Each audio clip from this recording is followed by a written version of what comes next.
आज हम class 10th का पहला चैप्टर साइंस का केमिकल रिएक्शंस एंड इक्वेशन पढ़ने जा रहे हैं। ये चैप्टर सीबीएसई सिलेबस 2022-23 के हिसाब से पढ़ाया जा रहा है। सबसे पहले कुछ प्रीवियस क्लासेज में पढ़े हुए टॉपिक्स को देख लेते हैं जो इस चैप्टर में यूज़ होंगे। उनको समझने के बाद हम इस चैप्टर को स्टार्ट करेंगे। सबसे पहला है फिजिकल चेंजेस। फिजिकल चेंजेस में कोई भी न्यू सब्सटेंस नहीं बनता है और ये रिवर्सिबल चेंज होते हैं। जैसे कि एग्जांपल है melting of ice and boiling of water. यहाँ पर देखिए फिजिकल चेंजेस वो चेंजेस होते हैं जिनमें कोई न्यू सब्सटेंस नहीं बनता और ये रिवर्सिबल चेंज होते हैं। जैसे यहाँ पे एक एग्जांपल दिया हुआ है, जैसे कि पानी को जमा के फ्रिज में बर्फ़ बना दिया गया, फ्रीज कर दिया गया, बर्फ़ बन गया, लेकिन पानी का फॉर्मूला भी H2O होता है और आइस का फॉर्मूला भी H2O होता है। तो यहाँ पर कोई भी न्यू सब्सटेंस नहीं बना है और साथ में ये रिवर्सिबल चेंज है। रिवर्सिबल चेंज का मतलब है कि हम पानी से बर्फ़ बना सकते हैं, बर्फ़ से वापस पानी बना सकते हैं। तो ये फिजिकल चेंजेस हैं। फिजिकल चेंजेस में आपने केवल दो ही बातें ध्यान रखनी है, ये इनमें कोई न्यू सब्सटेंस नहीं बनता, नया कोई पदार्थ नहीं बनता और ये रिवर्सिबल चेंज होते हैं, मतलब इनको वापस से किया जा सकता है। वहीं दूसरी ओर केमिकल चेंजेस में हमेशा न्यू सब्सटेंस बनता है और ये इरिवर्सिबल चेंज होते हैं, मतलब एक बार जो चेंज हो गया उसको वापस से दोबारा से ठीक किया नहीं जा सकता। जैसे एग्जांपल है हमारे पास टर्निंग मिल्क इनटू कर्ड, दूध से दही जमाना। एक बार दही बन गया तो वापस से उससे दूध नहीं बनाया जा सकता। वहीं दूसरा एग्जांपल है हमारे पास rusting of iron. Rusting of iron और जो दूध से दही बनाने की जो प्रोसीजर है उसके अंदर कर्ड जो बन गया वो न्यू सब्सटेंस है और जो रस्ट लगा है आयरन पे वो भी एक न्यू सब्सटेंस है। और ये दोनों के दोनों चेंजेस जो हमने यहाँ पर एग्जांपल दिए हैं दोनों के दोनों इरिवर्सिबल चेंज है, मतलब लोहे पर एक बार जंग लग जाता है तो वापस से उसका लोहा नहीं बनाया जा सकता। तो ये फिजिकल चेंजेस और केमिकल चेंजेस की डेफिनेशन है। इसके अलावा हमने सीखना है एक्सोथर्मिक प्रोसेस। देखिए एक्सोथर्मिक प्रोसेस वो प्रोसेस होते हैं the process in which heat is evolved, मतलब हीट निकलती है, ऐसे प्रोसेस को एक्सोथर्मिक प्रोसेस कहते हैं। जैसे बर्निंग ऑफ एनी फ्यूल, किसी भी फ्यूल को जलाना, जैसे यहाँ पर लकड़ी को जला के दिखाया हुआ है, ये एक्सोथर्मिक प्रोसेस कहलाते हैं, इनके अंदर हीट निकलती है। वहीं दूसरी ओर प्रोसेस होते हैं एंडोथर्मिक प्रोसेस, जिन प्रोसेसेस में हीट दी जाती है उनको हम एंडोथर्मिक प्रोसेस कहते हैं। यहाँ पर हमारे पास एग्जाम्पल है कुकिंग ऑफ फूड, मतलब खाना पकाने की जो प्रक्रिया है, हम कुक करते हैं खाने को, उसमें हीट दी जाती है खाने को, तो वो एक एंडोथर्मिक प्रोसेस है क्योंकि उसमें हीट दी गई है। और दूसरा है ब्रेकडाउन ऑफ कैल्शियम कार्बोनेट, ये दोनों के दोनों एंडोथर्मिक प्रोसेस है, यहाँ पर खाने को पकाते हुए दिखाया गया है। तो एक्सोथर्मिक, एक्सो जैसे कि यहाँ पर एक छोटा सा बताया हुआ है आपको, एक्सोथर्मिक को आप इस तरह से ब्रेक डाउन कर सकते हो, जहाँ पर एक्सो का मीन होता है एग्जिट, मतलब निकलेगा, और थर्मो का मतलब होता है हीट, मतलब एक्सोथर्मिक प्रोसेस वो प्रोसेस है जिनमें हीट निकलती है, जैसे कि ये पहले वाला प्रोसेस दिखाया गया है। वहीं एंडोथर्मिक प्रोसेस वो प्रोसेस होते हैं जिनमें हीट देनी पड़ती है, जो कि दूसरे वाला प्रोसेस दिखाया हुआ है। ये दोनों भी हमारे इस चैप्टर में इस्तेमाल होंगे। इसके बाद हम अपना चैप्टर स्टार्ट कर लेते हैं। देखिए सबसे पहले, क्योंकि चैप्टर का नाम है chemical reaction and chemical equation, तो केमिकल रिएक्शन क्या होते हैं हमने पढ़ा, केमिकल चेंजेस। तो जितने भी केमिकल चेंजेस होते हैं, all the chemical changes we see around us can be termed as chemical reactions. जितने भी केमिकल चेंज होते हैं हम सबको केमिकल रिएक्शन कह सकते हैं। एग्जाम्पल है हमारे पास, कुछ ऐसे एग्जाम्पल हैं जो नेचर में होते हैं, कुछ जो है हम लैब में करते हैं। जैसे पहला एग्जाम्पल है सोरिंग ऑफ मिल्क, मतलब दूध का खट्टा होना, ये एक केमिकल चेंज है और इसको केमिकल रिएक्शन भी कह सकते हैं। फॉर्मेशन ऑफ कर्ड, दही का बनना। रस्टिंग ऑफ आयरन, लोहे पर जंग लगना। Burning of magnesium ribbon, magnesium ribbon का जलना, ये एक एक्सपेरिमेंट है जो हम लैब में कर सकते हैं। देखिए मैग्नीशियम रिबन कुछ इस तरह का दिखता है और जब इसको जलाया जाता है तो ये वाइट फ्लेम के साथ जलता है और वाइट फ्लेम के बाद जो इसकी एसिड्स बचती हैं, जिसको राख कहते हैं, वो बचती है, वो मैग्नीशियम ऑक्साइड बनता है। तो यहाँ पर एक न्यू सब्सटेंस फॉर्म हो गया, मैग्नीशियम ऑक्साइड, इसलिए ये एक केमिकल चेंज है और केमिकल चेंज को ही हम केमिकल रिएक्शन कहते हैं। इसके बाद यहाँ पर जो केमिकल रिएक्शंस होते हैं उनमें असल में उनके पीछे की साइंस क्या है। In a chemical reaction atoms are rearranged and no new atom forms, मतलब जो एटम्स हैं उन्हीं को ही रीअरेंज किया जाता है, कोई नया एटम नहीं बनता है। ओनली न्यू सब्सटेंस फॉर्म, नया सब्सटेंस बनता है। जैसे यहाँ पर हमने मैग्नीशियम रिबन को जलाया है तो मैग्नीशियम का ही ऑक्साइड बना है, मतलब मैग्नीशियम के साथ ऑक्सीजन जुड़ गया है। ऐसा नहीं हुआ कि हमने मैग्नीशियम का रिबन जलाया और ऑक्साइड बन गया जिंक का, ऐसा नहीं है, क्योंकि कोई नया एटम नहीं बनता है, सिर्फ और सिर्फ नया सब्सटेंस बनता है। वो भी कैसे बनता है, एटम्स को रीअरेंज करके नया जो सब्सटेंस है वो बनता है। अब एक केमिकल रिएक्शन को रिप्रेजेंट कैसे किया जाता है, देखिए केमिकल रिएक्शन को रिप्रेजेंट करने का जो तरीका है उसको हम केमिकल इक्वेशन भी कहते हैं। दो तरीकों से रिप्रेजेंट कर सकते हैं। जैसे हम मैग्नीशियम वाला एग्जांपल लेते हैं, एक तो जिसका नाम है वर्ड इक्वेशन, मतलब अगर मैं वर्ड्स के फॉर्म में लिख दूं एक रिएक्शन को तो उसको हम वर्ड इक्वेशन कहेंगे। वहीं अगर उसमें मैं केमिकल सिंबल्स जोड़ दूं या केमिकल सिंबल्स लिख के अगर डिनोट करूं तो उसको हम केमिकल इक्वेशन कहते हैं। यहाँ पर वर्ड इक्वेशन देख लेते हैं। जैसे हमने मैग्नीशियम को जलाया, मैग्नीशियम को जलाने का मतलब है कि मैग्नीशियम को ऑक्सीजन की प्रेजेंस में जलाया, हवा की प्रेजेंस में जलाया और मैग्नीशियम ऑक्साइड बन गया। तो हमने यहाँ पर ये जो लिखा है इक्वेशन के रूप में, यहाँ बीच में जो एरो है वो शो करता है कि जो रिएक्शन है वो इस डायरेक्शन में प्रोसीड कर रही है, इस डायरेक्शन में प्रोसीड कर रही है। तो यहाँ पर हमने वर्ड्स की फॉर्म में लिखा है, तो वर्ड्स की फॉर्म में अगर लिखा जाता है तो उसको हम वर्ड इक्वेशन कहते हैं। वहीं अगर मैं मैग्नीशियम की जगह मैग्नीशियम का सिंबल इस्तेमाल कर लूँ, जैसे मैग्नीशियम का सिंबल होता है साइंस में Mg, ऑक्सीजन का होता है O2 और मैग्नीशियम ऑक्साइड का बनता है MgO। तो अगर मैं केमिकल सिंबल्स इस्तेमाल करता हूँ तो हम उस रिप्रेजेंट करने के तरीके को कहते हैं केमिकल इक्वेशन। मुझे उम्मीद है ये बात क्लियर हुई होगी। वर्ड इक्वेशन में वर्ड्स के रूप में लिखते हैं और अगर केमिकल सिंबल्स इस्तेमाल करते हैं तो उसको केमिकल इक्वेशन कहा जाता है। इस तरह से एक केमिकल रिएक्शन को रिप्रेजेंट किया जाता है। यहाँ पर जो एरो के लेफ्ट हैंड साइड में है, देखिए एरो की डायरेक्शन इस तरफ है, एरो की डायरेक्शन इस तरफ है और ये एरो का पीछे वाला हिस्सा है। तो इस हिस्से में जो भी चीज़ें हम लिखते हैं उनको हम रिएक्टेंट्स कहते हैं, रिएक्टेंट्स कहा जाता है। वहीं एरो के दूसरी ओर जिस ओर रिएक्शन प्रोसीड कर रही है उस ओर जो हमने लिखा है उसको हम प्रोडक्ट कहते हैं। तो ये लेफ्ट वाली साइड में रिएक्टेंट्स आते हैं और राइट वाली साइड में प्रोडक्ट्स आते हैं। इसी तरह से हम नीचे वाले में बता सकते हैं कि जो ये वाले हैं ये दोनों के दोनों रिएक्टेंट हैं और ये जो एक है मैग्नीशियम ऑक्साइड ये एक प्रोडक्ट है। और हमेशा एरो की डायरेक्शन के हिसाब से हमने लेफ़्ट और राइट साइड देखना है।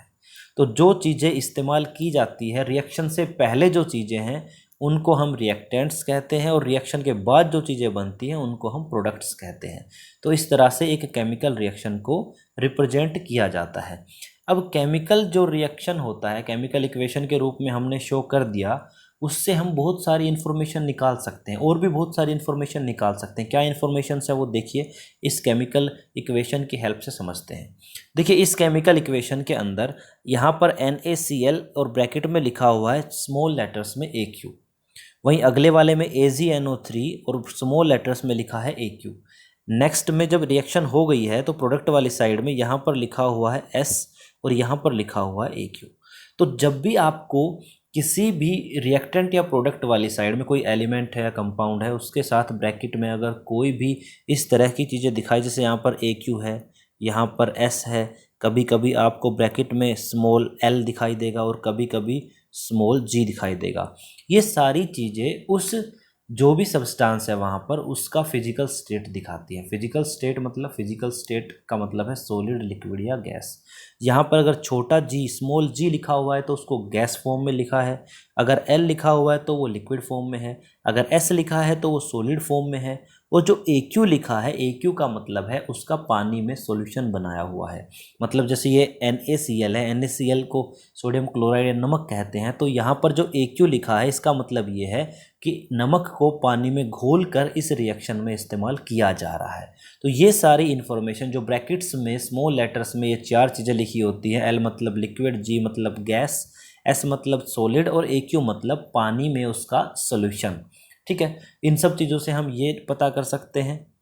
उसके अलावा यहाँ पर देखिए एक एरो है जो नीचे की ओर जा रहा है। एरो अगर नीचे की ओर जा रहा है तो ये रिप्रेजेंट करता है प्रेसिपिटेट्स को, मतलब कोई सॉलिड चीज़ बन रही है और सॉलिड चीज़ का वजन वेट ज़्यादा होता है तो ये नीचे की ओर जा रहा है, इसलिए एरो इसको नीचे की ओर रिप्रेजेंट कर रहा है। तो ये सारी इन्फॉर्मेशन यहाँ से निकाल सकते हैं। उसके अलावा कभी कभी किसी इक्वेशन में जो एरो है, एरो के ऊपर देखिए यहाँ पर लिखा हुआ है सनलाइट और नीचे लिखा हुआ है क्लोरोफिल। तो ये जो एरो के ऊपर या नीचे कुछ लिखी होती है ये रिएक्शन कंडीशंस हैं। जैसे यहाँ पर अगर सनलाइट लिखा हुआ है इसका मतलब ये है कि ये रिएक्शन सनलाइट की प्रेजेंस में ही होगी। कभी कभी यहाँ पर आपको इलेक्ट्रिसिटी नज़र आएगा तो इलेक्ट्रिसिटी का मतलब है कि वहाँ पर इलेक्ट्रिसिटी देने से ही वो रिएक्शन जो है वो होगी। और वहीं जो ये क्लोरोफिल लिखा हुआ है ये कैटलिस्ट का काम करता है जो इस रिएक्शन को होने में हेल्प करता है। उसके अलावा कभी कभी आपको किसी रिएक्शन में ये जो एरो जैसे यहाँ पर जो नीचे की ओर जा रहा था जो सॉलिड को रिप्रेजेंट कर रहा था, सॉलिड मतलब प्रेसिपिटेट्स को रिप्रेजेंट कर रहा था, कभी कभी ये एरो जो है वो ऊपर की ओर दिखाता है और जब ऊपर की ओर दिखाता है तो ये गैस को रिप्रेजेंट करता है। गैस हल्की होती है तो वो ऊपर की ओर उठती है, इसलिए ये एरो ऊपर की ओर होता है। तो ये सारी इन्फॉर्मेशन हम केमिकल इक्वेशन से निकाल सकते हैं। जो ब्रैकेट्स में चीज़ें लिखी हैं वो फिजिकल स्टेट दिखाती है। फिजिकल स्टेट यहाँ पर 4 बताए हुए हैं, सॉलिड, लिक्विड, गैस और पानी में सॉल्यूशन जिसको एक्वस कहा जाता है। जो रिएक्शन का जो एरो है उसके ऊपर या नीचे कुछ लिखा होता है वो रिएक्शन कंडीशन दिखाता है। और अगर ये किसी एलिमेंट या किसी कंपाउंड के साथ एरो दिखा है, नीचे की ओर दिखा है तो वो सॉलिड प्रेसिपिटेट्स को दिखाता है, ऊपर की ओर अगर जा रहा है तो वो किसी गैस को रिप्रेजेंट कर रहा है। ये सारी इन्फॉर्मेशन हमें केमिकल इक्वेशन से निकाल सकते हैं। तो नेक्स्ट टाइम आप अपनी बुक में कोई केमिकल इक्वेशन देखें तो आप उनसे ये समझ जाना कि ये सारी चीज़ें किस लिए इस्तेमाल की जा रही हैं। इसके बाद देखते हैं characteristics of a chemical reaction और how will we know a chemical reaction has taken place. मतलब हमें कैसे पता चलेगा कि कोई केमिकल रिएक्शन हुआ है। इसका पता करने के लिए हमारे पास टोटल 4 कैरेक्टरिस्टिक्स हैं। अगर इनमें से कोई भी एक कैरेक्टरिस्टिक्स हमें दिखाई दे गई तो हम कहेंगे कि वहाँ पर कोई ना कोई केमिकल रिएक्शन हो रहा है। सबसे पहला है इवोल्यूशन ऑफ गैस, मतलब किसी गैस का निकलना। दूसरा है फॉर्मेशन ऑफ प्रेसिपिटेट, प्रेसिपिटेट्स का बनना। तीसरा है चेंज इन कलर, अगर हम कुछ कर रहे हैं और वहाँ पर कलर चेंज हो गया तो वो भी एक जो है कैरेक्टरिस्टिक्स है। और चौथा है चेंज इन टेम्परेचर, अगर टेम्परेचर बदलाव होता है, अगर हम कुछ रिएक्शन या कुछ करा रहे हैं और वहाँ पर टेम्परेचर चेंज हुआ, कुछ चीज़ गर्म हो गई या कुछ चीज़ ठंडी हो गई तो हम कहेंगे वहाँ पर एक केमिकल रिएक्शन हो सकता है। तो एक एक करके इन चारों को समझते हैं। सबसे पहले इवोल्यूशन ऑफ गैस। देखिए इवोल्यूशन ऑफ गैस का मतलब सीधा सा है, हम कुछ कर रहे हैं, कोई प्रोसेस कर रहे हैं लैब में और वहाँ पर अगर गैस निकलती है, गैस के बबल्स निकलते हैं तो हम कहेंगे वहाँ पर एक केमिकल रिएक्शन हुआ है। यहाँ पर एक कोनिकल फ्लास्क दिया हुआ है आपको। कोनिकल फ्लास्क के अंदर जिंक के ग्रेनुअल्स डाले हुए हैं, मतलब जिंक के छोटे छोटे टुकड़े डाले हुए हैं और उस फ्लास्क में डाइल्यूट सल्फ्यूरिक एसिड डाला है। जब हम ये प्रोसेस करते हैं तो वहाँ पर गैस के बबल्स निकलते हैं जो हाइड्रोजन गैस के होते हैं और इस प्रोसेस में गैस निकलती है। तो जो गैस निकलने का जो प्रोसेस है उसको इवोल्यूशन ऑफ गैस कहते हैं और ये रिप्रेजेंट करता है कि यहाँ पर कोई ना कोई केमिकल रिएक्शन हुआ है। ये जो पर्टिकुलर जो प्रोसेस था इसको रिप्रेजेंट किया जाता है इस इक्वेशन से। यहाँ पर zinc plus HCl, sulphuric acid की जगह पर अगर हम हाइड्रोक्लोरिक एसिड डालेंगे तब भी सेम हाइड्रोजन गैस निकलेगी। तो जिंक प्लस HCl जो चेंज होने के बाद यहाँ पर बनेगा जिंक क्लोराइड और हाइड्रोजन गैस इसमें से निकलती है। तो इवोल्यूशन ऑफ गैस दिखाता है कि वहाँ पर कोई ना कोई केमिकल रिएक्शन हुआ है। दूसरा करेक्टरिस्टिक्स देखते हैं। दूसरा करेक्टरिस्टिक्स है फॉर्मेशन ऑफ प्रेसिपिटेट। अब ये जो प्रेसिपिटेट वर्ड है ये नया है हमारे लिए, हमने आज से पहले शायद कभी नहीं सीखा होगा, आज सीख लेते हैं। When two aqueous solutions react to form solid substance that solid substance is termed as precipitate. मतलब दो एक्वस सॉल्यूशंस को मिलाया जाए, दो एक्वस सॉल्यूशन मतलब दो सॉल्यूशंस हैं लिक्विड फॉर्म में हैं, उनको जब मिलाया जाता है तो अगर कोई सॉलिड चीज़ बन जाए तो उसको हम प्रेसिपिटेट कहेंगे। या फिर इसी तरह से अगर हम किसी एक्वस सॉल्यूशन से अगर हम गैस पास कराते हैं तब भी अगर सॉलिड सब्सटेंस बन गया तो भी उसको प्रेसिपिटेट कहा जाता है। मतलब दो सिचुएशन है हमारे पास, या तो दो एक्वस सॉल्यूशंस मिले आपस में और सॉलिड बन जाए तो प्रेसिपिटेट, या फिर एक एक्वस सॉल्यूशन है उसके अंदर गैस पास कराई जाए तो भी सॉलिड सब्सटेंस बन जाए तो वो भी प्रेसिपिटेट कहलाता है। ठीक है, हम यहाँ ध्यान देंगे कि यहाँ पर देखिए ये भी दोनों लिक्विड हैं फिर भी सॉलिड बन गया, और यहाँ पर एक लिक्विड है और दूसरा गैस है फिर भी सॉलिड बन गया, उसी को हम प्रेसिपिटेट कहते हैं। तो अगर हमें कहीं प्रेसिपिटेट दिख जाते हैं तो यहाँ पर भी ये इंडिकेट करता है कि वहाँ पर कोई ना कोई केमिकल रिएक्शन हुआ है। जैसे कि यहाँ पर दो लिक्विड्स को आपस में मिलाया गया, दो एक्वस सॉल्यूशंस को, और ये जो येलो कलर आपको दिख रहा है, येलो कलर के सॉलिड फॉर्म हुआ, इसको हम प्रेसिपिटेट्स कहते हैं। ये जो पर्टिकुलर रिएक्शन है ये नीचे दी हुई है, आपको देख लीजिए। यहाँ पर लेड नाइट्रेट जो है उसको रिएक्ट कराया गया है पोटेशियम आयोडाइड के साथ, दोनों एक्वस फॉर्म में है, आप देख लीजिए AQ लिखा हुआ है। और ऐसा करने पर हमारे पास येलो कलर के प्रेसिपिटेट बनते हैं लेड आयोडाइड के, और जो पोटेशियम नाइट्रेट है वो हमें एक्वस फॉर्म में मिलता है। तो दो एक्वस चीज़ों को मिला के एक सॉलिड फॉर्म बन गई, उसे हम प्रेसिपिटेट कहते हैं। और अगर कहीं आप कोई प्रोसेस कर रहे हैं लैब में और वहाँ पर अगर इस तरह से प्रेसिपिटेट बन जाएं तो हम कहेंगे कि वहाँ पर कोई ना कोई केमिकल रिएक्शन हुआ है। ये भी एक कैरेक्टरिस्टिक्स है। तीसरे पे चलते हैं, चेंज इन कलर। अगर आपको कभी कोई प्रोसेस कर रहे हैं लैब में और वहाँ पर कलर चेंज हो गया तो आप कहेंगे कि हाँ यहाँ पर कोई ना कोई केमिकल रिएक्शन हुआ है। यहाँ पर देख लीजिए, हमारे पास पहले इस इतने पार्ट को देखते हैं। हमारे पास एक टेस्ट ट्यूब है, टेस्ट ट्यूब के अंदर हमने ब्लू कलर का कॉपर सल्फेट सॉल्यूशन डाला हुआ है और उसके अंदर एक लोहे की कील रखी हुई है। जब हम थोड़ी देर ये प्रोसेस को रखते हैं तो यहाँ पर जो कील थी जिसका आयरन जैसा कलर था उसका कलर चेंज होकर रेड ब्राउन हो जाता है, क्योंकि उसके ऊपर कॉपर की लेयर चढ़ जाती है। और जो सॉल्यूशन पहले ब्लू कलर का था वो अब लाइट ग्रीन कलर का हो गया, तो यहाँ पर कलर चेंज हो गया। और जो कलर चेंज है वो रिप्रेजेंट करता है कि यहाँ पर कोई ना कोई केमिकल रिएक्शन हुआ है। ये जो पर्टिकुलर रिएक्शन है इसको हमने नीचे दिखाया हुआ है। देखिए, लोहे की कील के लिए हमने Fe इस्तेमाल किया है और जो कॉपर सल्फेट है उसके लिए CuSO4 ब्लू कलर का है। वहीं ये डिस्प्लेस होके FeSO4 बन गया जो लाइट ग्रीन कलर का है, और कॉपर जो है वो इस लोहे की कील के ऊपर चिपक गया है। तो यहाँ पर देखिए कलर चेंज हो गया, पहले ब्लू कलर था और अब जो है वो लाइट ग्रीन कलर हो गया। जब इस तरह से कलर चेंज होते हैं तब भी हम कहते हैं कि वहाँ पर कोई ना कोई केमिकल रिएक्शन हुआ है। चौथी करेक्टरिस्टिक्स है चेंज इन टेम्परेचर। अगर टेम्परेचर चेंज होता है तब भी हम कहेंगे कि वहाँ पर कोई ना कोई केमिकल रिएक्शन हुआ है। टेम्परेचर चेंज करने के लिए हम क्या करते हैं, जब हम कोई एक्सपेरिमेंट करें तो उस जो एक्सपेरिमेंट का सेटअप है, अगर उसको हम बर्तन को, जैसे यहाँ पे बीकर को हाथ लगा के देखा हुआ है, अगर इस तरह से हाथ लगा के देखें तो वहाँ पर अगर वो बर्तन गर्म हुआ तो वहाँ पे हीट निकलती है, जिसे हमने बताया था एक्सोथर्मिक प्रोसेस। अगर ठंडा हुआ तो उसने हीट ली है, इसका मतलब वो एंडोथर्मिक प्रोसेस है। ठीक है, तो जहाँ टेम्परेचर चेंज होता है वहाँ पर भी एक केमिकल रिएक्शन होता है। तो ये चारों कैरेक्टरिस्टिक्स में से अगर कोई भी एक कैरेक्टरिस्टिक्स आपको दिख जाए तो हम कह सकते हैं कि वहाँ पर कोई ना कोई केमिकल रिएक्शन हुआ है। तो इन चारों की हेल्प से हम ये बता सकते हैं। इसके बाद हम देखते हैं types of chemical reaction. Chemical reactions कितने टाइप के होते हैं? 5 टाइप के केमिकल रिएक्शंस हम इस चैप्टर में पढ़ेंगे। सबसे पहला है कॉम्बिनेशन रिएक्शन, दूसरा है डिकम्पोजिशन रिएक्शन, तीसरा डिस्प्लेसमेंट है, चौथा डबल डिस्प्लेसमेंट, पांचवा है ऑक्सीडेशन रिडक्शन या फिर इसको रेडॉक्स रिएक्शन भी कहते हैं। ये 5 टाइप हम पढ़ते हैं एक एक करके। सबसे पहले हम पढ़ते हैं कॉम्बिनेशन रिएक्शन। देखिए, कॉम्बिनेशन रिएक्शन नाम से ही पता चल रहा है कंबाइन होगा कुछ ना कुछ। इस चीज़ को समझ लेते हैं। देखिए, कॉम्बिनेशन रिएक्शन का सीधा सा मतलब है कोई ना कोई चीज़ कंबाइन होगी। यहाँ पर देखिए, कोई एक एलिमेंट या कंपाउंड है A, उसके साथ दूसरा एलिमेंट या कंपाउंड है B, और ये दोनों मिलकर एक ही कंपाउंड बनाते हैं AB।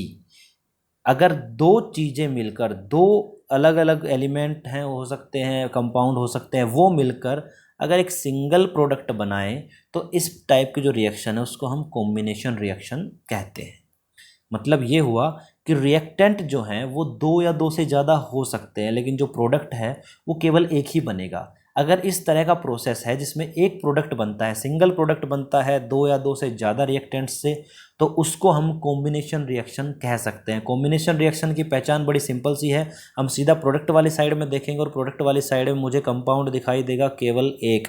अगर एक ही प्रोडक्ट दिखाई देता है तो मैं सीधा कहूँगा कि ये किस प्रकार की रिएक्शन है, ये कॉम्बिनेशन रिएक्शन है। ये तो समझाने के लिए था। इसका एक एग्जाम्पल हमारे सामने है। यहाँ पर हमने लिया है CaO, जिसको हम क्विक लाइम कहते हैं, कैल्शियम ऑक्साइड। जब इसको पानी में मिलाया जाता है तो कैल्शियम हाइड्रोक्साइड बनता है और साथ में अमाउंट ऑफ हीट भी निकलता है। ठीक है, तो यहाँ पर एक चीज़ ध्यान देने की है कि कॉम्बिनेशन रिएक्शंस जो हैं वो most of the combination reactions जो है वो एक्सोथर्मिक होती है। एक्सोथर्मिक मतलब उन रिएक्शंस में हमेशा हीट निकलती है। तो ऐसी रिएक्शंस जिनमें हीट निकलती है, ठीक है, और इसको पहचानने का तरीका है कि जो प्रोडक्ट वाली साइड है वहाँ पर केवल आपको सिंगल प्रोडक्ट नज़र आएगा। अगर ऐसा है तो वो एक कॉम्बिनेशन रिएक्शन कहलाएगी, यही इसके नाम से हमें पता भी चलता है। इसके बाद आता है डीकम्पोजिशन रिएक्शन। डीकम्पोजिशन रिएक्शन जैसे कॉम्बिनेशन होता है उसका बिल्कुल अपोजिट होता है डीकम्पोजिशन। डीकम्पोजिशन मतलब टूटना, कॉम्बिनेशन मतलब जुड़ना।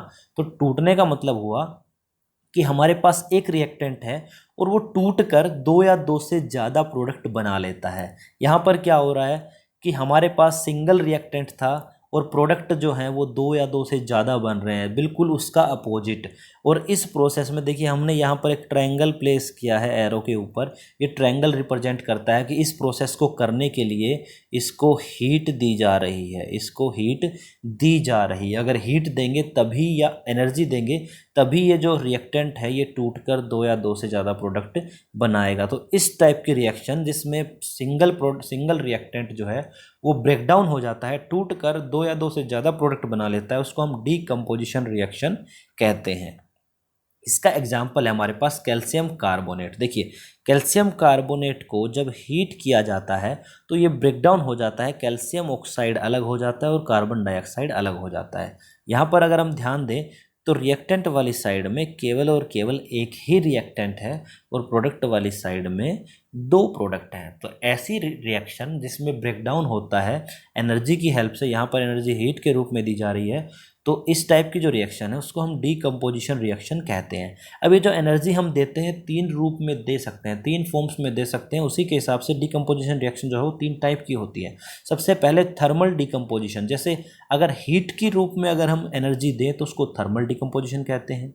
फोटो डिकम्पोजिशन या फोटोलिसिस भी कहते हैं इसको। अगर लाइट की फॉर्म में, अगर हम जो लाइट होती है, प्रकाश होता है, प्रकाश के रूप में अगर हम एनर्जी दें तो उसको फोटो डिकम्पोजिशन कहते हैं। और अगर इलेक्ट्रिसिटी के फॉर्म में दे तो उसको इलेक्ट्रोलिसिस या फिर इलेक्ट्रो डिकम्पोजिशन कहते हैं। एक एक करके इनको थोड़ा डिटेल से समझते हैं। सबसे पहले है थर्मल डिकम्पोजिशन। देखिए decomposition with the help of heat, मतलब कोई किसी चीज़ को हीट करके उसको ब्रेक डाउन करना, उसको हम थर्मल डिकम्पोजिशन कहते हैं। जो ये हमारा एग्जाम्पल है कैल्शियम कार्बोनेट का, एक थर्मल डिकम्पोजिशन का एग्जाम्पल है। जो हीट है उसको हम दो तरह से रिप्रेजेंट कर सकते हैं, या तो हम रिएक्टेंट वाली साइड में प्लस हीट कर देंगे, या ट्राइंगल के ऊपर हम इस एरो के ऊपर हम एक ट्राइंगल बना देंगे। सिंपल से एक ट्राइंगल एरो के ऊपर बना सकते हो, नीचे भी बना सकते हो। ये रिप्रेजेंट करता है हीट को। तो ये थर्मल डिकम्पोजिशन के एग्जाम्पल है। और जो डिकम्पोजिशन रिएक्शंस हैं वो हमेशा एंडोथर्मिक होती हैं। कॉम्बिनेशन रिएक्शन से हीट निकलती है और इनको एनर्जी देनी पड़ती है। अगर एनर्जी देनी पड़ती है तो ये जो है वो एंडोथर्मिक रिएक्शंस कहलाएंगे। तो ये थर्मल डिकम्पोजिशन था। इसके बाद हम देखते हैं फोटो डिकम्पोजिशन या photolysis. Decomposition with the help of light. Light, प्रकाश की मदद से अगर किसी चीज़ को ब्रेक डाउन किया जाता है तो उसको हम फोटो डिकम्पोजिशन या फोटोलिसिस कहते हैं। ये जो डिकम्पोजिशन है ये मोस्टली जो है वो सिल्वर कंपाउंड्स से द्वारा ही शो किया जाता है। मतलब जो चांदी होती है सिल्वर, उसके जो कंपाउंड होते हैं silver chloride, silver bromide, silver iodide, वही कंपाउंड इस टाइप का जो है डिकम्पोजिशन शो करते हैं। इसीलिए यही कारण है कि जो सिल्वर के कंपाउंड होते हैं लैब में उनको हमेशा डार्क कलर के बोटल्स जो हैं उनमें रखा जाता है। कई बार पेपर में सवाल आता है कि सिल्वर के जो कंपाउंड्स हैं, सिल्वर क्लोराइड हो गया, सिल्वर ब्रोमाइड हो गया, उनको डार्क कलर के बोटल्स में क्यों रखा जाता है? क्योंकि डार्क कलर के बोतल के अंदर लाइट नहीं आएगी, लाइट नहीं आएगी तो वो डिकम्पोज नहीं होगा। अगर लाइट आ गई गलती से तो वो डिकम्पोज हो जाएंगे, सिल्वर अलग हो जाएगा, क्लोरीन अलग हो जाएगा। इसलिए उनको डार्क कलर के बोटल्स में रखा जाता है। Next, silver compounds are used in black and white photography. ये भी कई बार सवाल आता है कि सिल्वर के जो कंपाउंड है जैसे सिल्वर क्लोराइड, सिल्वर ब्रोमाइड, इनका यूज़ कहाँ होता है? तो इनका ब्लैक एंड वाइट फोटोग्राफी में इस्तेमाल किया जाता है। तो यहाँ पर हम देखते हैं एक रिएक्शन जो फोटो डिकम्पोजिशन है। हमारे पास यहाँ पर है सिल्वर क्लोराइड जो वाइट कलर का होता है। जब इसके ऊपर लाइट गिरती है, यहाँ पर देखिए लाइट को रिप्रेजेंट किया गया है। कई बार लाइट को ऐसे रिप्रेजेंट ना करके एरो के ऊपर लिख देगा लाइट, ये भी फोटो डिकम्पोजिशन का एग्जाम्पल है। तो लाइट गिरते ही क्या होगा, इसमें से सिल्वर जो है वो अलग हो जाएगा और क्लोरीन गैस जो है वो अलग हो जाएगी, और सिल्वर इसका जो कलर वाइट था वो ग्रे हो जाएगा। कई बार पेपर में ये भी सवाल आता है कि जब सिल्वर क्लोराइड को धूप में रखा जाता है तो उसका कलर जो है वो ग्रे क्यों हो जाता है? क्योंकि सिल्वर क्लोराइड टूट जाता है, सिल्वर और क्लोरीन में, क्लोरीन गैस होती है तो वो उड़ जाती है और जो सिल्वर है वो ग्रे कलर का होता है। ठीक है, ये है फोटो डिकम्पोजिशन या फोटोलिसिस। इसी तरह की रिएक्शन सिल्वर ब्रोमाइड या सिल्वर आयोडाइड में भी होती है। इसके बाद है हमारा तीसरे टाइप का डिकम्पोजिशन जिसको हम इलेक्ट्रोलिसिस या फिर इलेक्ट्रो डिकम्पोजिशन कहते हैं। जैसा कि नाम से पता चल रहा है कि इस डिकम्पोजिशन में इलेक्ट्रिक करंट की हेल्प से डिकम्पोजिशन किया जाता है। यहाँ पर एक सेटअप देख रहे हैं आप, इस सेटअप के अंदर आपको एक ग्लास का बोतल दिख रहा है जिसके अंदर पानी भरा हुआ है। आपको एक बैटरी नज़र आ रहा है, बैटरी का एक पॉजिटिव टर्मिनल एक रोड से जुड़ा हुआ है, एक नेगेटिव टर्मिनल एक रोड से जुड़ा हुआ है।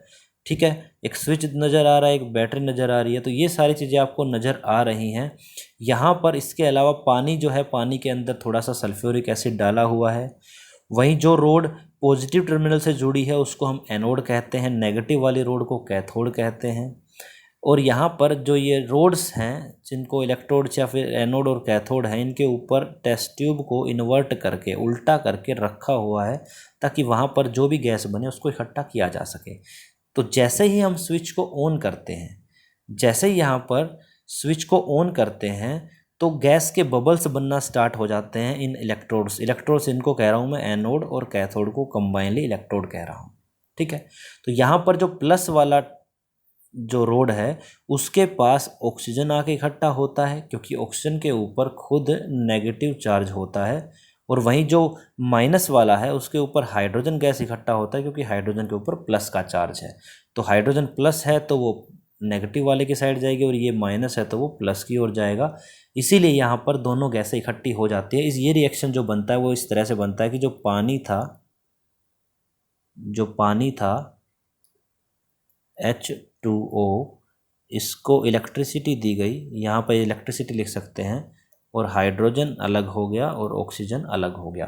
तो एक जो वाटर मॉलिक्यूल था उससे हाइड्रोजन अलग और ऑक्सीजन अलग, तो ये डिकम्पोजिशन हो गया। पानी का मॉलिक्यूल टूट के हाइड्रोजन अलग हो गई और ऑक्सीजन अलग होगी क्योंकि ये इलेक्ट्रिसिटी की हेल्प से हुआ है, तो इसको हम इलेक्ट्रो डिकम्पोजिशन कहते हैं। और यहाँ पर एक चीज़ और ध्यान देने की है, अगर आप ध्यान से देखें तो यहाँ पर लिखा हुआ है हाइड्रोजन 2 वॉल्यूम और ऑक्सीजन 1 वॉल्यूम। मतलब हाइड्रोजन जो है वो ऑक्सीजन से दुगना हो रहा है वहाँ पर, क्योंकि जो हमारा फॉर्मूला है आप देखिए H2O, इस फॉर्मूले के अंदर एक यूनिट जो है उसके अंदर हाइड्रोजन के 2 पार्ट हैं और ऑक्सीजन का 1 पार्ट है, इसलिए हाइड्रोजन दुगनी होगी और ऑक्सीजन जो है वो हाइड्रोजन के मुकाबले आधी होगी। इस प्रक्रिया को हम कहते हैं इलेक्ट्रोलिसिस या फिर इलेक्ट्रो डिकम्पोजिशन। तो ये डिकम्पोजिशन था। डिकम्पोजिशन सारी रिएक्शंस जो है वो एंडोथर्मिक होती है, ये हमने सीखा। इसके बाद हम चलते हैं हमारी तीसरी टाइप की रिएक्शन जिसको हम कहते हैं डिस्प्लेसमेंट रिएक्शन। देखिए, डिस्प्लेसमेंट रिएक्शन नाम से पता चल रहा है डिस्प्लेसमेंट का अर्थ क्या होता है। सिंपल सा मीनिंग अगर आपको बताऊं, कोई व्यक्ति है वो किसी जगह से बिलोंग करता है, अगर उसको उस जगह से फोर्सफुली हटा दिया जाए अपनी जगह से तो वो डिस्प्लेस हो गया वहाँ से। तो ऐसी ही सिचुएशन यहाँ पर होती है। देखिए, हमारे पास एक एलिमेंट है या मेटल लगा लीजिए X है और एक है कंपाउंड हमारे पास ए और बी इकट्ठे हैं, X जो है वो अलग है, लेकिन X जो है वो ज़्यादा रिएक्टिव है जिसकी वजह से ये जो X है वो A को रिप्लेस कर देगा या अपनी जगह से डिस्प्लेस कर देगा और A अलग हो जाएगा और X इसके साथ आके बैठ जाएगा। क्या हुआ है, A B साथ थे, ये दोनों साथ हैं, X अलग है, लेकिन X रिएक्टिव ज़्यादा है और ज़्यादा रिएक्टिव होने की वजह से ये क्या करता है, A को डिस्प्लेस कर देता है उसी की जगह से और A दूर चला जाता है और X जो है वो A की जगह आके बैठ जाता है। तो इस रिएक्शन को हम डिस्प्लेसमेंट रिएक्शन कहते हैं। डिस्प्लेसमेंट रिएक्शन में एक मोर रिएक्टिव एलिमेंट जो है वो लेस रिएक्टिव एलिमेंट को उसी के कंपाउंड से डिस्प्लेस कर देता है। क्या कह रहा हूँ मैं, एक मोर रिएक्टिव एलिमेंट जो है एक लेस रिएक्टिव एलिमेंट को उसी की जगह से डिस्प्लेस कर देता है। इसको हम डिस्प्लेसमेंट रिएक्शन कहते हैं और ये 8th क्लास में भी आया था। डिस्प्लेसमेंट रिएक्शन को हम जब लैब में करते हैं तो हमारे पास एक बड़ा अच्छा सा एग्जाम्पल है, थोड़ी देर पहले भी बताया था। एक टेस्ट ट्यूब है जिसके अंदर लोहे की कील रखी हुई है, आयरन नेल रखी हुई है, उसमें ब्लू कलर का हमने कॉपर सल्फेट डाला, और थोड़ी देर के बाद हम देखते हैं कि जो कील था, जो नेल था, उसका कलर हो गया रेड ब्राउन, और जो सॉल्यूशन था उसका कलर हो गया लाइट ग्रीन। क्योंकि यहाँ पर हुआ क्या है, देखिए ये वाली रिएक्शन हुई है यहाँ पर Fe, जिसको आयरन कहते हैं, आयरन की नेल, और यहाँ पर कॉपर सल्फेट जो ब्लू कलर का सॉल्यूशन था। तो कॉपर जो है वो लेस रिएक्टिव है और आयरन ज़्यादा रिएक्टिव है, तो क्या करेगा, Fe जो है वो इस कॉपर को अपनी जगह से हटा देगा और ख़ुद इसकी जगह पे जाके बैठ जाएगा और फेरस सल्फेट बन जाएगा जिसका कलर है लाइट ग्रीन, और कॉपर बेचारा एकदम से अलग हो जाएगा। इस रिएक्शन को हम डिस्प्लेसमेंट रिएक्शन कहते हैं। अब यहाँ पर मैं बार बार कह रहा हूँ कि ज़्यादा रिएक्टिव जो एलिमेंट है वो कम रिएक्टिव को अपनी जगह से हटाता है। तो हमें ये पता कैसे चलेगा कि कौन ज़्यादा रिएक्टिव है, कौन कम रिएक्टिव? इसके लिए हमारे पास एक रिएक्टिविटी सीरीज है। आप देखिए ये जो सीरीज़ दिख रही है आपको, इससे हम पता करते हैं कि कौन ज़्यादा रिएक्टिव है और कौन कम रिएक्टिव है। यहाँ पर जो सबसे ऊपर वाले हैं वो ज़्यादा रिएक्टिव हैं, नीचे वाले जो हैं वो कम रिएक्टिव है। जैसे यहाँ पर देखिए potassium, sodium, calcium, magnesium, aluminium, carbon, ये सारे हैं जो जितना नीचे जाएंगे उतनी रिएक्टिविटी जो है वो कम होती जाएगी। इसका मतलब क्या हुआ, अगर मेरे पास जिंक का सॉल्यूशन है और मुझे उसकी रिएक्शन एल्यूमिनियम से करानी है तो एल्यूमिनियम जिंक को डिस्प्लेस कर देगा, ठीक है। वहीं अगर मैं ऐसा करूं कि मेरे पास एल्यूमिनियम का सॉल्यूशन है और मुझे उसकी रिएक्शन Fe से करानी है तो ये इसको डिस्प्लेस नहीं कर पाएगा, क्योंकि एल्यूमिनियम ज़्यादा रिएक्टिव है। जो ज़्यादा रिएक्टिव होगा, जो ज़्यादा स्ट्रोंग होगा, वही डिस्प्लेस कर सकता है उसको उसकी जगह से। तो ये होता है डिस्प्लेसमेंट रिएक्शन। इसके बाद हमारे पास आता है डबल डिस्प्लेसमेंट रिएक्शन। जैसा कि डिस्प्लेसमेंट रिएक्शन है उसी का एक बड़ा भाई लगा लो कि ये डबल डिस्प्लेसमेंट रिएक्शन है। जैसे डिस्प्लेसमेंट रिएक्शन में एक ही बार डिस्प्लेसमेंट होता है, यहाँ पर दो बार हो जाएगा। एग्जाम्पल है, हमारे पास एक AB, हमारे पास एक कंपाउंड है, दूसरा कंपाउंड है हमारे पास XY, और यहाँ पर होगा क्या, A जो है वो X को डिस्प्लेस कर देगा, X A को डिस्प्लेस कर देगा, और ऐसा करने के बाद हमारे पास जो प्रोडक्ट्स आएंगे वो कुछ इस तरह से आएंगे। A ने X को डिस्प्लेस कर दिया तो XB बन गया, X ने A को डिस्प्लेस कर दिया तो AY बन गया। तो यहाँ पर डिस्प्लेसमेंट जो है वो दो बार हुआ है, इसीलिए इसका नाम है डबल डिस्प्लेसमेंट रिएक्शन। और साथ साथ यहाँ पर क्या हुआ है, A और X जो है, अगर आप ध्यान से देखोगे, A X की जगह आ गया, X A की जगह आ गया, तो एक दूसरे से जगह चेंज करी है, मतलब वे म्यूचुअली एक्सचेंज हुए हैं। इसलिए इसको हम आयन एक्सचेंज रिएक्शन भी कह सकते हैं, क्योंकि आपस में आयन्स एक्सचेंज हुए हैं, तो इसको हम आयन एक्सचेंज रिएक्शन भी कहते हैं। और साथ में ये जो रिएक्शन है इसमें प्रेसिपिटेट्स भी बनते हैं, जैसा कि हमने पहले बताया था। प्रेसिपिटेट बनते हैं, जो येलो कलर के प्रेसिपिटेट यहाँ पे दिखाए हुए हैं कि दो सॉल्यूशंस को मिलाया और येलो कलर के प्रेसिपिटेट्स बन गए जो लेड आयोडाइड के हैं। तो ये जो प्रेसिपिटेट्स हैं ये शो करते हैं कि ये एक प्रेसिपिटेशन रिएक्शन है। तो जो डबल डिस्प्लेसमेंट रिएक्शन है उसके टोटल 3 नाम हो गए, हमें तीनों याद रखने हैं। इसको हम डबल डिस्प्लेसमेंट भी कह सकते हैं, इसको हम आयन एक्सचेंज भी कह सकते हैं, कभी कभी इसको प्रेसिपिटेशन रिएक्शन भी कहा जाता है। तो आप तीनों ही नाम जो है वो इसका ध्यान रखिएगा। नेक्स्ट देखते हैं, लास्ट टाइप का रिएक्शन है हमारे पास ऑक्सीडेशन रिडक्शन रिएक्शन, इसको रेडॉक्स रिएक्शन भी कहते हैं। इसको समझ लेते हैं। देखिए ऑक्सीडेशन रिडक्शन, जिसको कंबाइनली रेडॉक्स रिएक्शन कहा जाता है, इसके टोटल 3 कंसेप्ट हैं। एक पुराने ज़माने का कॉन्सेप्ट है जिसको हम क्लासिकल कॉन्सेप्ट कहते हैं, एक मॉडर्न कॉन्सेप्ट है और एक इलेक्ट्रॉनिक कॉन्सेप्ट है। तीनों को समझते हैं। सबसे पहले क्लासिकल कॉन्सेप्ट।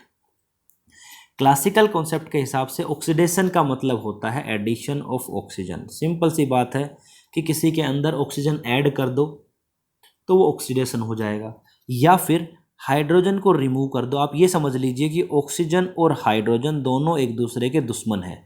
तो अगर ऑक्सीजन को ऐड करो चाहे हाइड्रोजन को उसमें से निकाल दो, दोनों ही का मतलब होता है ऑक्सीडेशन।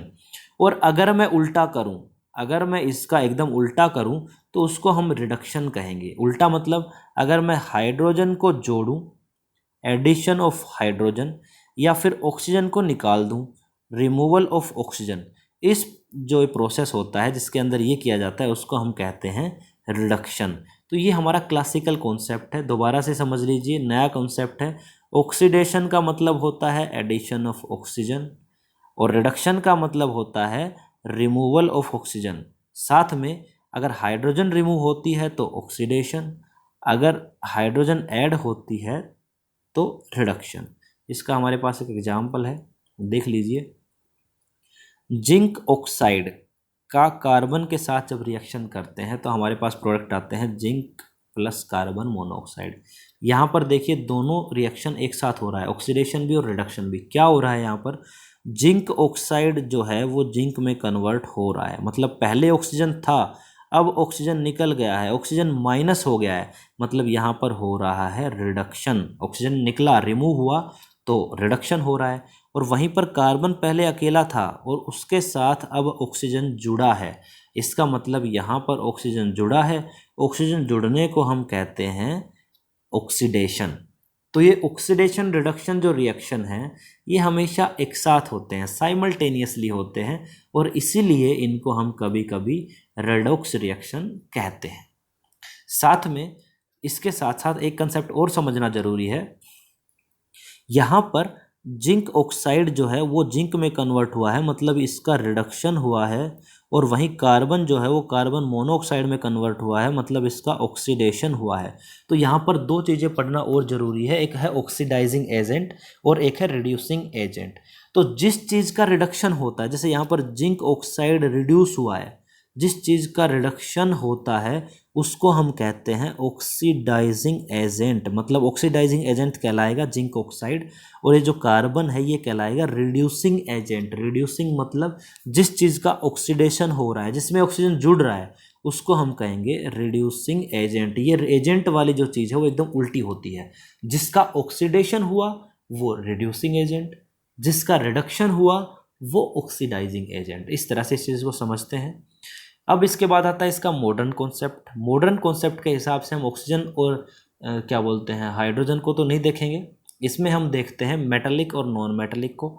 जो मेटालिक चीज़ें होती हैं उनको इलेक्ट्रो पॉजिटिव कहा जाता है, और जो नॉन मेटालिक चीज़ें होती हैं उनको इलेक्ट्रो नेगेटिव कहा जाता है। तो देखिए ऑक्सीडेशन की डेफिनेशन समझ लेते हैं, रिडक्शन का बिल्कुल अपोजिट होगा, उसको हम नहीं बताएंगे क्योंकि बहुत ज़्यादा कन्फ्यूजन हो जाता है।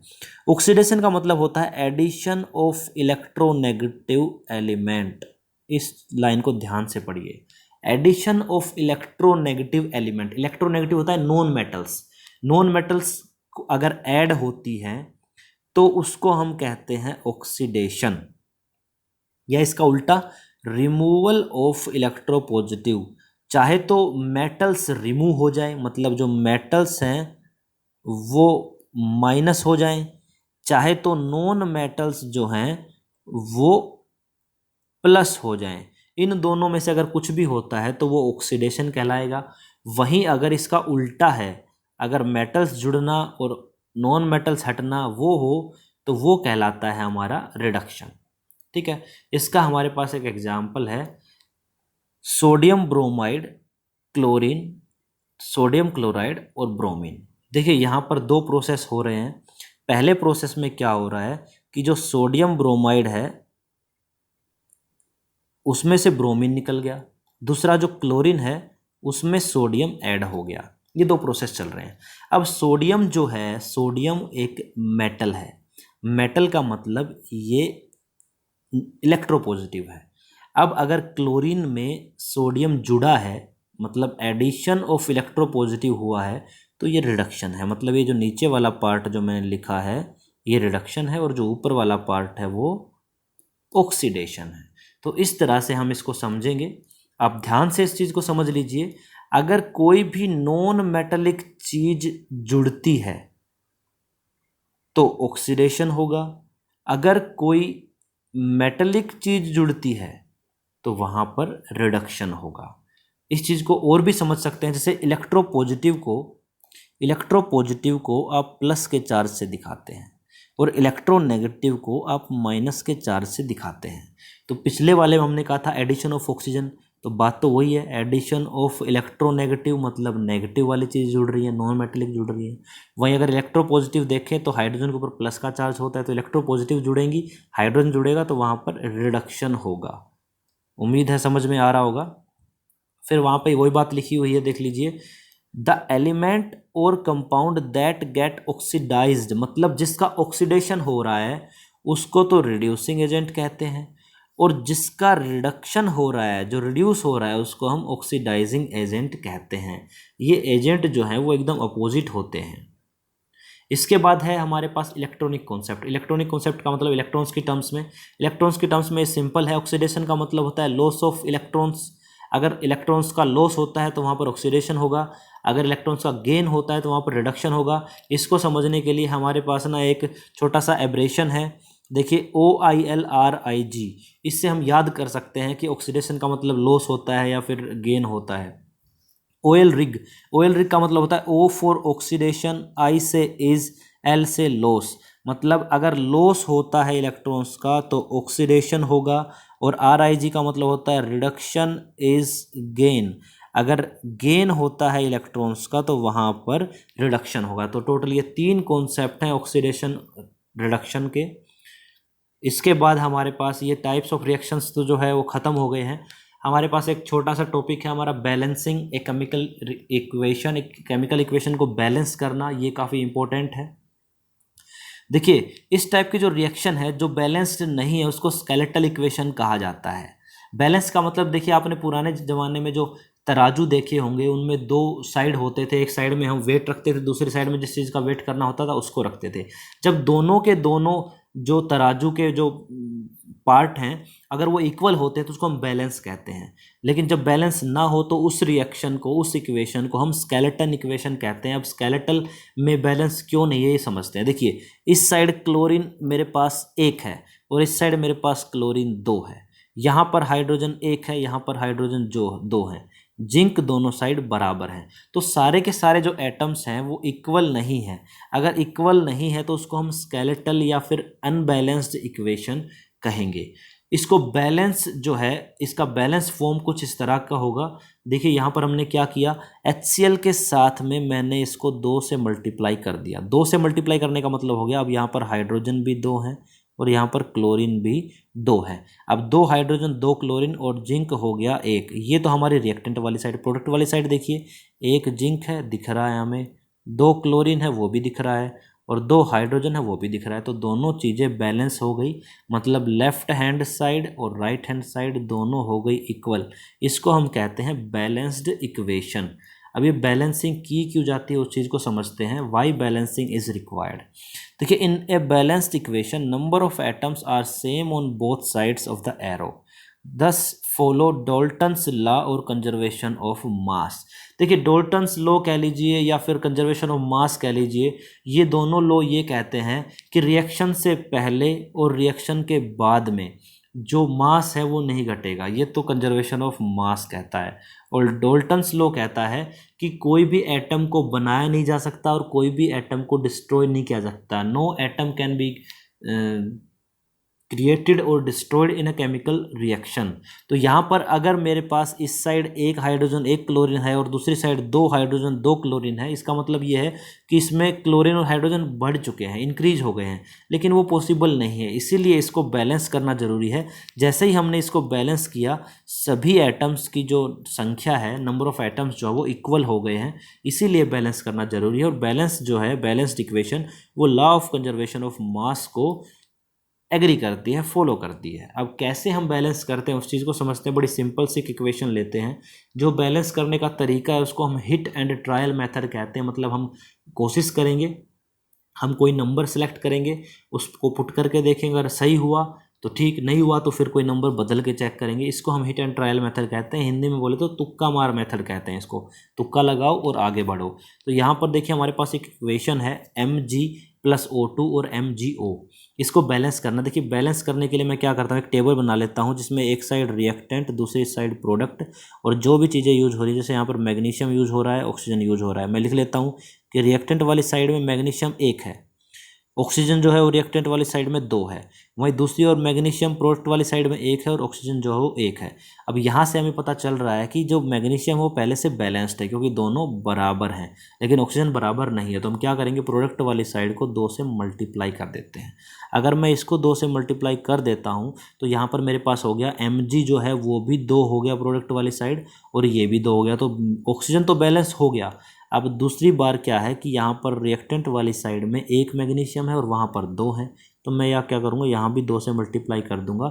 अब देखिए 2 Mg, इस साइड भी 2 Mg, 2 ऑक्सीजन और यहाँ भी 2 ऑक्सीजन, तो ये एक बैलेंस्ड इक्वेशन हो गई, इसका सॉल्यूशन ये रहा। एक और ट्राई करते हैं। यहाँ पर सिल्वर क्लोराइड है और यहाँ पर सिल्वर और क्लोरीन ये अलग अलग हो गए हैं। इसको बैलेंस करके देखते हैं। ये भी बड़ा सिंपल सा है। हम एक साइड लिख लेंगे silver chlorine, reactant side, product side. एक टेबल बना लेते हैं अच्छे से समझने के लिए। यहाँ पर रिएक्टेंट वाली साइड में सिल्वर 1 है, प्रोडक्ट वाली साइड भी 1 ही है। रिएक्टेंट साइड में क्लोरीन 1 है, प्रोडक्ट साइड में 2 है। तो हम सीधी सी बात है रिएक्टेंट वाली साइड में क्लोरीन को 2 से मल्टीप्लाई करेंगे, लेकिन यहाँ पर क्लोरीन के साथ सिल्वर भी है तो वो भी 2 से मल्टीप्लाई हो जाएगा।